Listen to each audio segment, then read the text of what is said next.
फलोदी के collector office में एक बाबू कार्यरत है रमेश चंद्र, उसको फलोदी के डिस्ट्रिक्ट नोडल की आईडी बना के दे दी और उसी के उसको ओटीपी में ओटीपी भी उसी के पास जाएगा। अब ये मान सकते हैं कि अब जिस किसान जो अपात्र किसान है,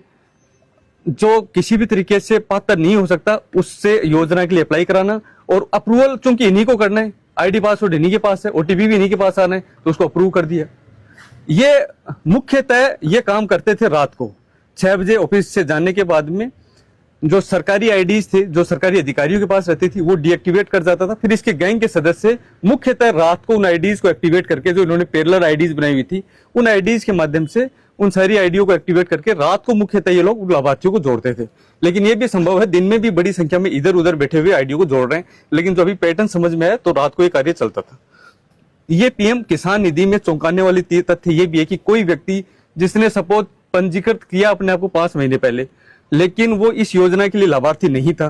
तो उसकी आईडी एक्टिवेट नहीं हुई। अब इन्होंने उसकी आईडी एक्टिवेट कर दी इस जालसाजी तंत्र के तहत। तो उस योजना में ये प्रोविजन है कि कोई व्यक्ति बहुत पहले पंजीकृत करता है, आईडी वो चूंकि एक्टिवेट नहीं हो पाता और बाद में भी एक्टिवेट हुआ, तो पूर्व की भी समस्त किस्तों का भुगतान उसको होगा। यानी कि अगर 20 किस्तें पहले जा चुकी हैं, हर किस्त का 2,000 रुपए बनता है, तो 40,000 रुपए उसको मिलेगा। तो इस मायने में मान सकते हैं कि कितना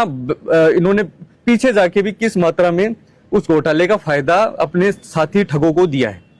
अब जो दूसरी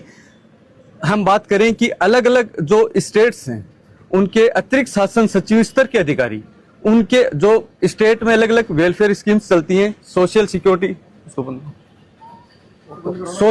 सिक्योरिटी स्कीम्स जो हैं, उनमें चूंकि स्टेट के नोडल होते हैं, वो अतिरिक्त शासन सचिव स्तर के अधिकारियों के क्रेडेंशियल्स इनके पास में मिले अलग अलग स्टेट्स के। तो ऐसा माना जा सकता है कि अलग अलग स्तर के राज्यों के अधिकारियों की पैरेलल आईडीज का मिस